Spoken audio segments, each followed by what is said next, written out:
Creating awareness on the need to move away from the traditional stoves which produce a lot of smoke and which affects especially women. One of the biggest things that we're doing right now is working with the Virgin Islands utility, the Water and Power Authority of the Virgin Islands, to bring clean energy to each of its consumers. So we're trying to create the opportunity for everybody in the Virgin Islands to buy renewables and to participate in energy efficiency. We install and promote energy access via solar energy.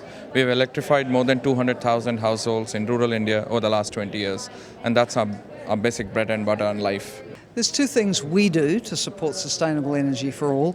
One, we work with governments on what we call the enabling environment. It doesn't just happen to get sustainable energy. You've got to have the laws, the regulation, the whole environment around it.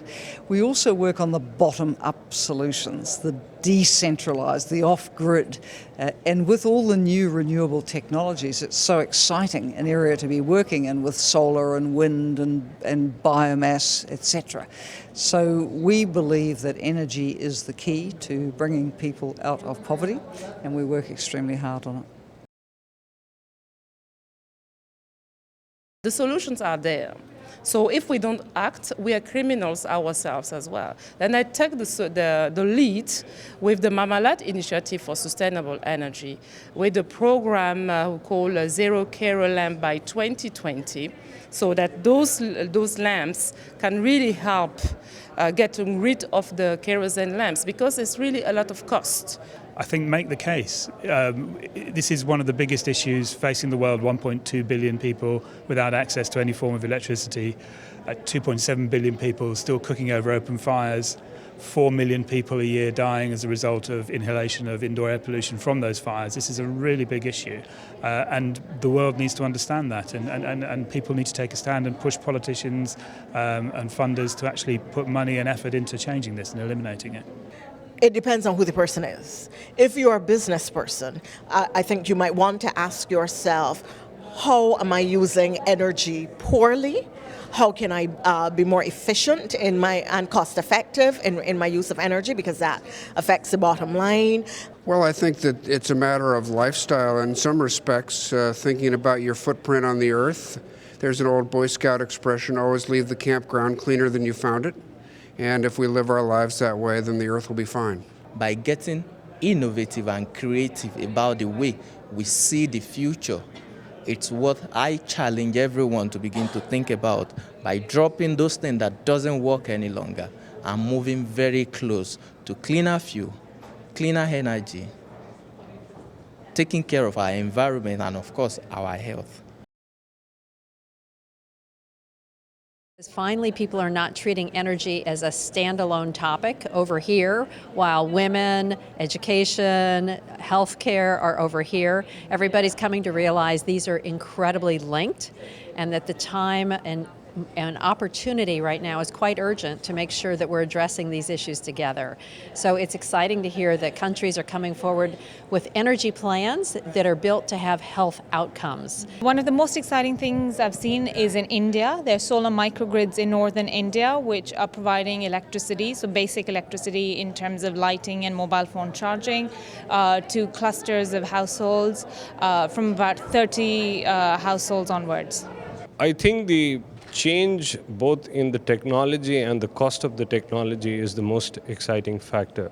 Renewables costs have come down, particularly wind and solar, and as a result, the reach of renewables is increasing, the investments in renewables are increasing, and we're very optimistic that this would go a long way forward in meeting the objectives, not only for SE4ALL, but also addressing some of the key issues related to climate change and environment.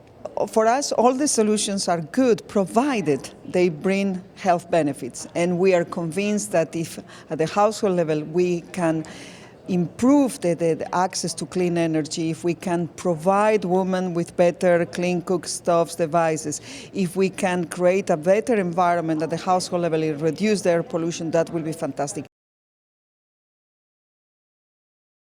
A theme that has really come out of the forum is this appreciation of the need to get to these rural smallholders. You have this situation where people are moving into cities because they need more economic opportunity.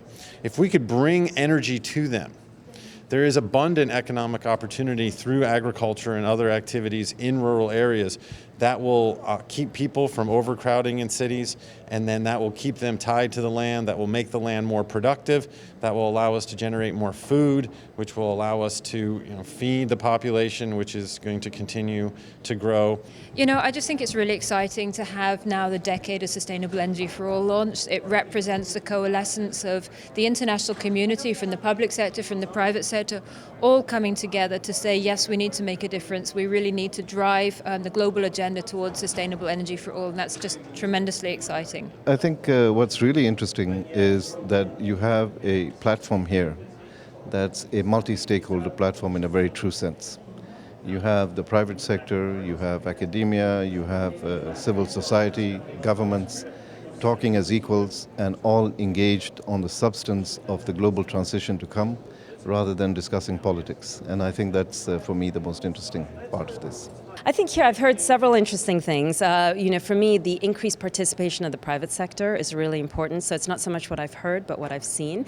And I think in our cases, we hope to build a market. We can't do that without the private sector. Market reform. Simple as that. It's as simple as that. I would love for the entire world to have access to clean, safe energy, and then all the benefits that goes along with it.